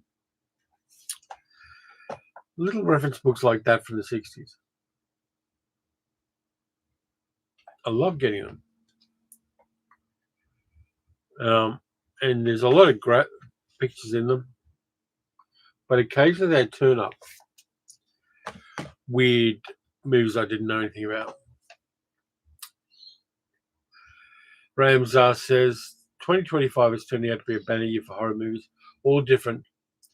I've two more to watch as digital purchases. Bring Her Back and The Ugly Stepsister. I hear such good things about The Ugly Stepsister. I want to watch that. Tom says new background. Yeah, I'll put up a new background. What I want to do is find a better mount for the background as well. Damien says that's a nice pickup. Yeah, How the West Was Won. Just surprised me that I managed to find a copy of it locally. Dick says, got 2 weeks off work coming up soon. So me and Carol will be going out and about in the charity shops of Kent. So may find some bargains. I don't doubt that you will.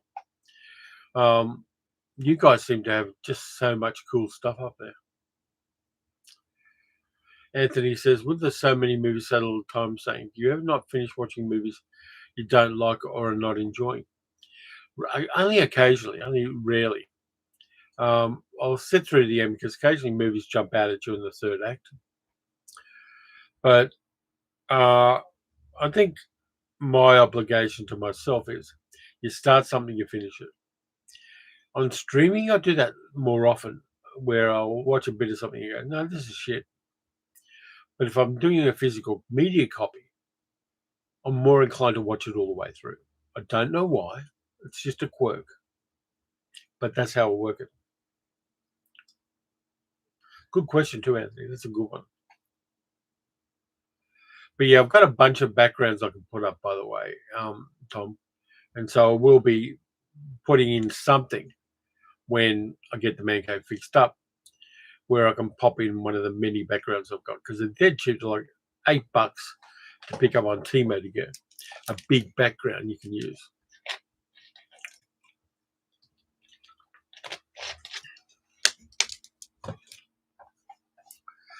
Carol needs to go to bed now. Night, Carol. Take care. Enjoy your time off and you head around Kent and finding all the cool stuff. And look after Roxy.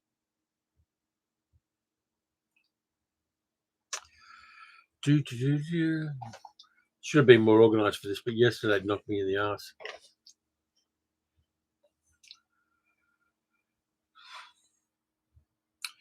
Gary says, I really should finish reading Kim Newman's Nightmare Movies. It's a good book. All of Kim Newman's reference books are good. I've got most of them. I've got most of his books. And Kim's a friend of a friend. He's a good friend and like a childhood friend of my friend Cheryl Morgan. Friday says, purchase and talking Edna mode off eBay since the last live stream. It's terrific. I'm sure it would be. Yeah, I did tell a chat about yesterday and how nightmarishly bad yesterday was, bub. I hate the fact that I still get triggered by my father's birthday, but I do. It's just part of the scar tissue. And I don't want to invest too much time in battling it. I just want to acknowledge it on the day and get through. Damien says, I love Kim's books. Yeah, Kim's good value all the way around. And yeah, Friday told me to hit the SD card with a hammer and chisel. I'm not going to do that because I'm going to use it as backup storage for something else. But if an SD card suddenly glitches and needs to be reformatted, I simply can't use it for the channels. Because, yeah, I do put a bit of effort, even though the walking vlogs are haphazard at best. I do put a lot of effort into them. And it really dragged my ass yesterday that all that effort went for nothing, apart from getting in the steps, which is good in itself. And I did get a good coffee at Victoria Park Station. But it's a bit disheartening. I've got to pick myself up on Wednesday and go and hit Dides Falls and Hosier Lane, because Hosier Lane, if you want to see that video, incredible street art, magnificent. It's one of the big tourist attractions in Melbourne. Dalek the Bonner said, watch Hercules Returns for the first time. It's bloody funny. It is. Hercules Returns is a lot of fun. Friday says, backup has to be reliable. Glitchy is not reliable. Yeah. And the thing is, I was backing it up when it glitched because I've got it on the Osmo Pocket camera.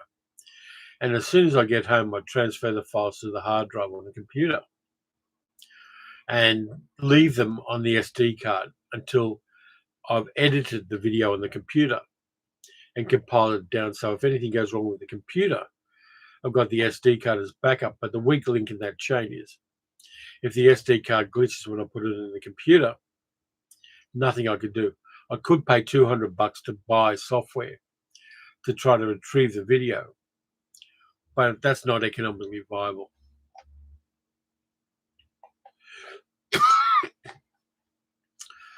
Middle-aged Giggle says, had the same issue with a hard drive, lost 6 months of my YouTube videos. Yeah, you can I can show you how to download them from YouTube, Bob. But yeah, backups are important. I've got backups here. Middle-aged Giggle says, I still say return it. The SD card itself is working, but it needed reformatting, which means there was something in the software, not the card itself, that glitched.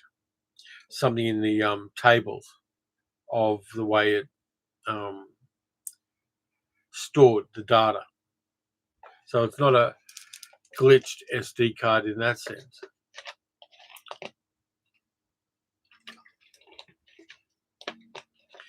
It could have been the way it transcribed when I was recording the video itself. So it's not a returning kind of thing. Friday says return it as well. Yeah, it's from Amazon, so we'll see how we go.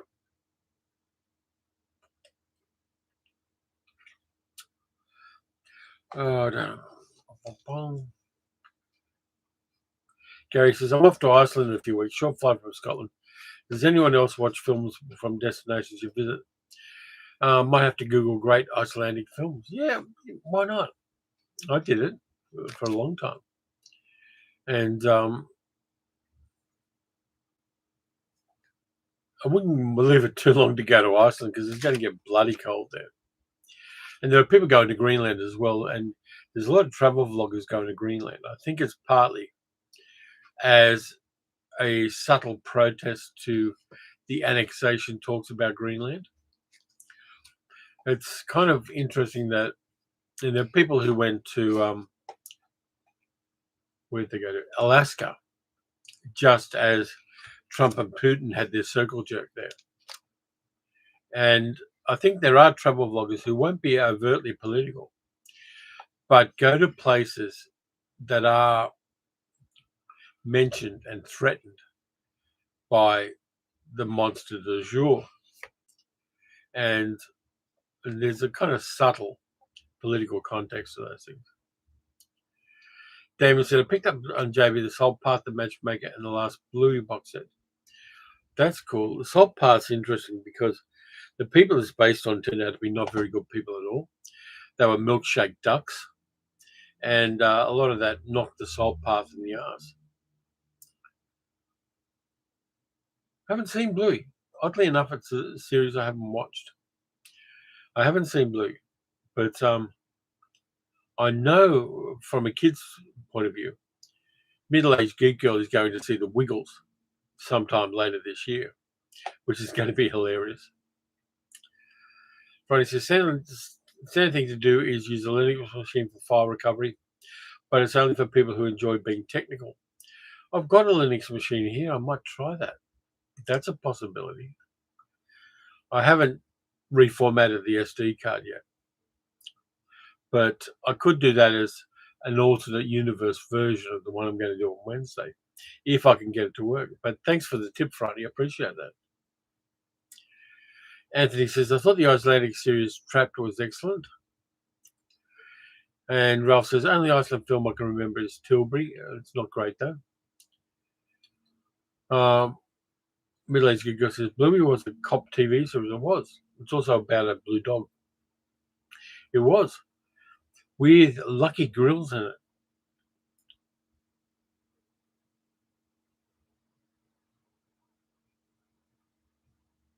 Is that the one with Lucky Girls? Might not have been. Did the SD card so you have image to work with? Thanks for that, Friday. I appreciate the information there. But yeah, I've got a computer I got from my father-in-law, and I put it into a Linux machine. I haven't used it for a bit, but it's sitting there on the desk, and I could at least try it. There's no harm in trying to retrieve the data. If I don't succeed, I'm not invested in it because of what the backup I'm going to do on Wednesday, and the weather's going to be better on Wednesday as well, so we'll get a bit of sunshine. Deborah says to Gary, try Lamb, a great little movie. Cool. Tom Stein says the actor who played Leatherface was born and raised in Iceland. No wonder he wears a mask over his face. You got to stay warm somehow.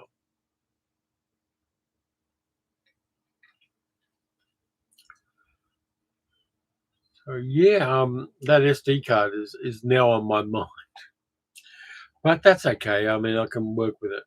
I've actually got a little box here full of SD cards, and because I'm recording in 4K 30 frames a second, I've got to have the high resolution SD cards. I mean, there's a standard SD card. I use micro SD, but those ones are the ones I need because they're the ones that transfer data from the camera to the SD card fastener.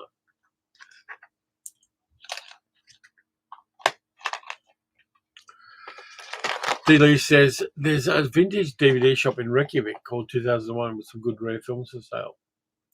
I got the big bus there where I visited. Cool, D. I didn't have to go that far. I just went to an op shop and I got my copy of the big bus. Down by Law is maybe my favorite art house film. Cool. That's what I should do. After Hours. I've got a 4K of After Hours. I've got to add that to the art house list because it's a great Scorsese movie and it's got such a killer cast in it. Yeah, I've got to watch After Hours.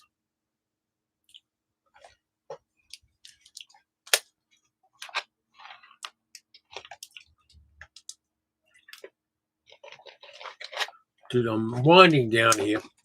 I'll probably need to go and have my brunchy blat with middle-aged geek girl after she gets back from running errands. But yeah, this has been an interesting live stream. A bit different because I put in the Imprint releases, those things. But in the heat of the night and Midnight Cowboy, technically I could slip those into Art House by loosening the strictures just a little bit, but I don't think it will. But yeah, so many good films are coming out on physical media. And by the way, Wednesday's video will be the Umbrella releases for this month, and they're pretty bloody good as well. Tom Stein says, best Scorsese movie is Hugo. I disagree. I think his documentary about the history of American cinema is better. Gary says, After Hours is awesome. It is. It's one of those kind of cringily embarrassing movies as well, where you feel so embarrassed for the protagonist, played by Griffin Dunn, that it just works. And that late night, the world being a different place late at night, where there are only certain people up and about and doing things. It's a really good concept, and I like it. That late night stuff, it permeates a lot of good things like Poker Face, even though a lot of Poker Face is during the daytime. The series is full of night people and full of marginal people, and I like that. You get much more interesting characters in those margins and in those liminal spaces in movies and series. It's just, I've got to get series 2 of Poker Face. Captain Laser says, Raging Bull's one of my favorites from Scorsese, underrated. Yeah, I got the 4K of it. And Raging Bull is just really good. Yeah, Deborah, Umbrella releases are coming up. And the good thing about them is there's a classic from the 1980s, like a VHS era horror classic, that I had on VHS. And I convinced my friend Sean to buy a copy of it. And now all of these Charles Band movies are coming out. And I just love that stuff.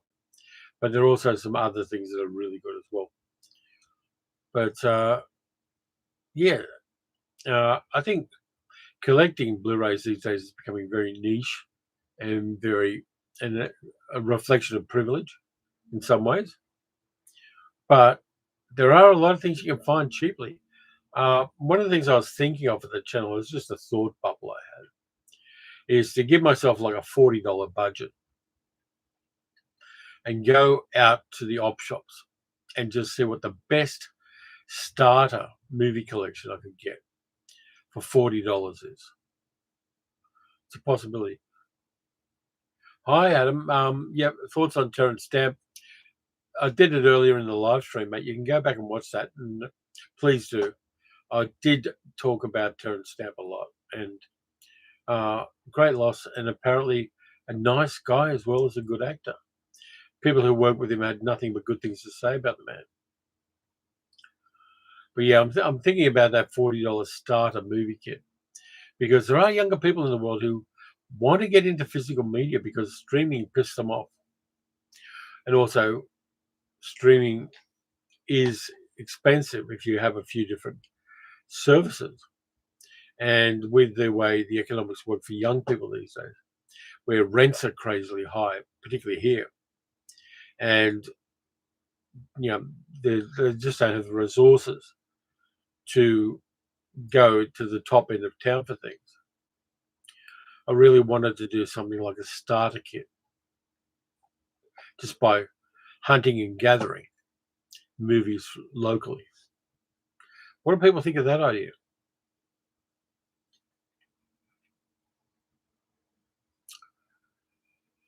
General Zod's not a great villain. It's a very unnuanced villain. It's, sub Darth Vader bad villain. Ralph says, take us into the op shops. Yeah, I can do that. I can take the Osmo into the op shops. Dialecto Bonder says, John Lydon, aka Johnny Rotten, played a serial killer in a US movie. You really had trouble tracking it down.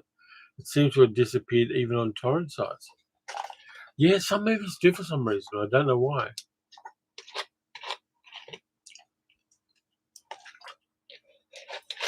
So is that op shop thrift store idea a goer or not? Because I'm kind of inclined to do it. As the weather gets warmer, I'm going to get out and about more. Though I had this idea. Middle-aged geek girl, you don't get a say. Peter says it's a good idea. Dick says it's a good idea. Tom says it's a good idea. You're outvoted, middle-aged geek girl.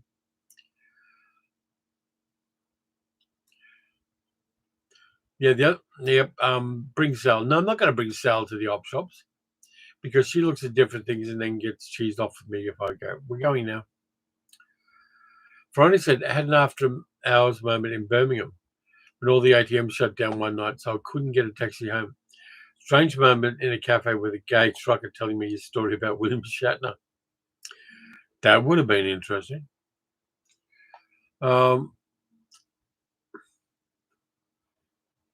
Deborah says, you have to stick to a strict budget. Op shop idea sounds great. Thank you.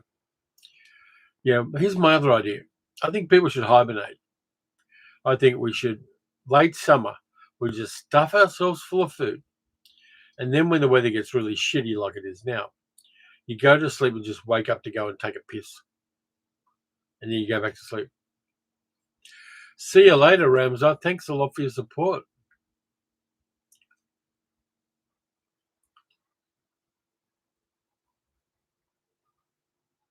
Op shop video says Friday. Cool. Okay. Night.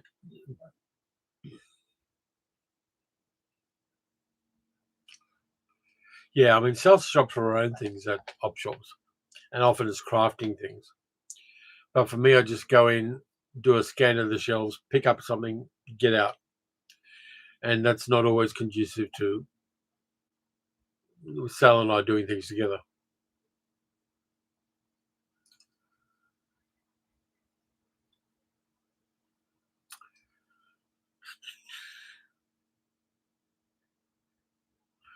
You're not going to go and annoy me through the whole thing. I'm working here. Ralph says, I'm assuming you'll make a video at the end of Art House Looks. Yeah, I will. And I'll use the screen sharing to go through the letterbox and talk about each movie. So I'll definitely be doing that, Ralph. Yeah, it's going to be an interesting month. I'll do the whole month, including the 31 art house movies at the end of the month. Assuming I get to 31. I hope to, but it just depends on how things go. Dialector Bondo says, Order of Death. There was also started Harvey Keitel tells the cop. Wonder if why it gets no attention. I don't know. Dick says, I guess I'm lucky with that. Me and Carol look at many similar themed stuff in charity shops. Yeah, it just depends. Sal will find things I won't find. I'll find things she won't find. But it's mostly craft things she wants. And it's all movie things I want. So, yeah. There you go, Captain Lazy. Sally is awesome. She is. She's annoying, but awesome. Yes, I'll definitely add the $40 starter pack idea to the channel because we're always looking for ideas. Middle-aged Giga says, T and I are very different people. A true example of opposites attract. Yeah, but there are things we like as well. We're going to see Naked Gun together, so there is that. Peter says, yeah, my friend's pet bearded dragon, Eddie, hibernates. He's a chill dude. Yeah, hibernation sounds good to me. Dick says, we're both awesome guys. Oh, thank you, Dick. We appreciate you and Carol too. And Roxy as well. But yeah, so that op shop thing. And what I might do is try to go op shopping for that stuff somewhere I don't normally go. And Sal's getting a phone call. No, I'm getting snotty. But yeah, Cats, Jill, and Luna. Yep. Thank you. Yeah. Jill actually got lots of cuddles when Sal was away in hospital. Jill's usually very standoffish, but she actually got a lot of cuddles while Sal was away. Damien says, take care of Terry and Sally. Heather sends her love to both of you. Thank you. And back to Heather as well. Dale like the Bond says, could be the Johnny Rotten was too outspoken for the Hollywood degenerates. He's actually a very good actor. He also called out Jimmy Savile before anyone else did. And he was married for a very long time, and his wife died last year. And he actually talked about the grief process on a couple of talk shows, and he came across as quite compassionate and cogent. Middle-aged Giggle says, her GP is sick, so no appointment today. That's not good. Yep, there was a phone call. I mentioned that. It's good that we got very different ringtones on our phones because that can be a mess. I'll let you, anybody want to hear my ringtone? I'll do my ringtone because I can actually make my watch ring my phone because of technology. This is my ringtone.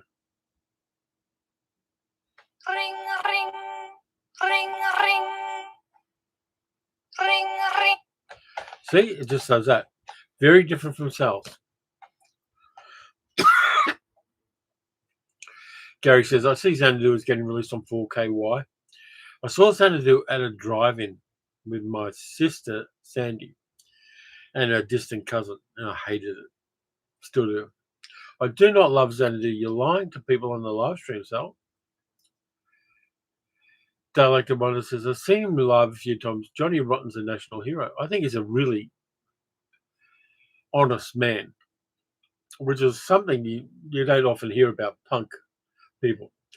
But from my understanding, John Lydon is an honest man. And that goes a long way with me. Yeah, middle-aged gig girl may get a copy of Xanadu at some stage, but I'm not. Tom says, ABBA did a song called Ring Ring. Yes, I know. Sal's big on ABBA, but I find ABBA unlistenable.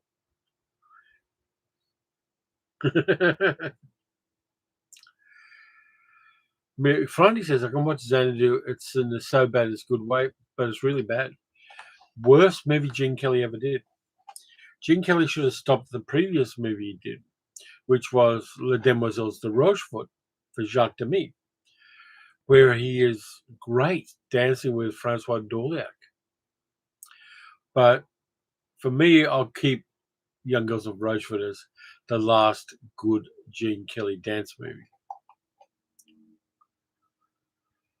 David says, my Doctor Who, if ever is called Heather, it's theme of champions when I find my ringtone is a Mothra theme. Yeah, that works.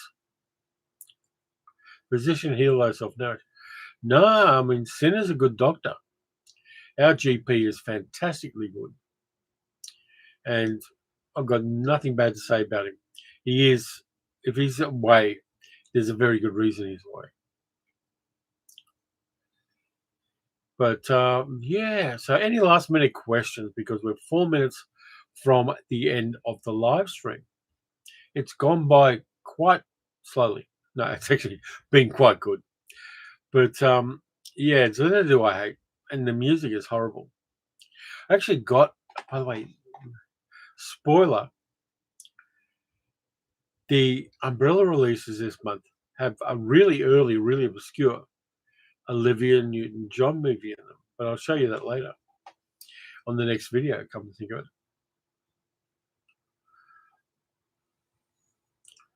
Yeah, Mothra one is pretty good.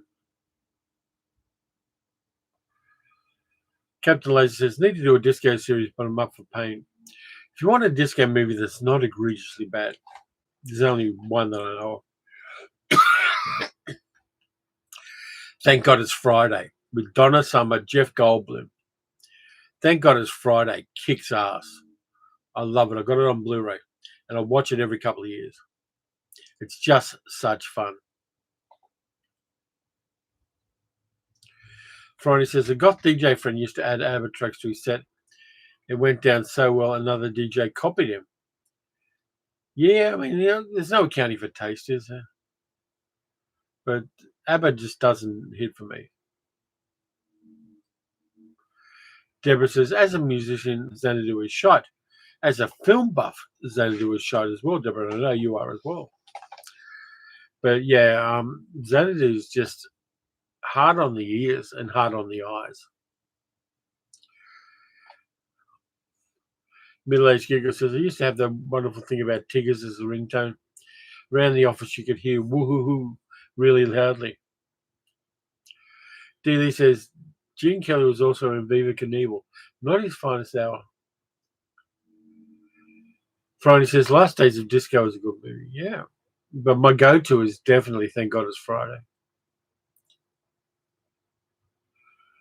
Because one of my playlists has Donna Summer singing Last Dance on it, which is kind of odd for a heterosexual cis-het guy.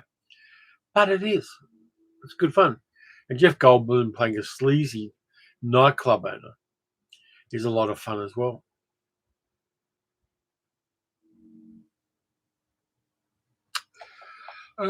So half of the people seem to have gone to bed, which is okay.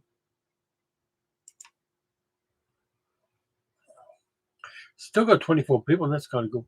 By the way, give this a like and do a subscribe and a thumbs up on the live stream here. Dilly says, that's a house in Citizen Kane. Xanadu was pretty good. Yeah. Saturday Night Fever, I admit, is okay. Thanks for the music. I don't like the music in Saturday Night Fever, Captain Laser. I'm sorry, but I don't. And the fact that Tony Manero is such a prick, don't like. Gary says, Last Day of Disco is good. I agree with your ABBA comments. Yeah, Sal loves ABBA. And, fair enough, she loves ABBA. But I can't stand it. It's just a glitch in me. I'll put on Johnny Hartman jazz album and just kind of wash it from my brain. Friday says, that middle-aged giggle, all the goths used to get very drunk and sing the wonderful thing about Tiggers in the back bar at a nightclub. That works. Middle-aged giggle says, she was the right generation for ABBA. Peter says, been a pleasure in education. See you next time. And Nat and Derek and Clive songs. Derek and Clive are a vulgar pleasure of mine. Okay, people, we really must knock that naughty clock that says it's time to go. It goes so fast. Our time has passed, and we must end our show. And Deborah says, thank God it's Friday is awesome. Thanks for another entertaining live stream. Thank you, Ralph. Thank you to everybody on the live stream and everybody who watched and everyone who's going to watch this in the future. And the historians in 2089 who are watching this and who are going to wonder what the fuck all the references are. I'll catch all of you later and look after yourselves.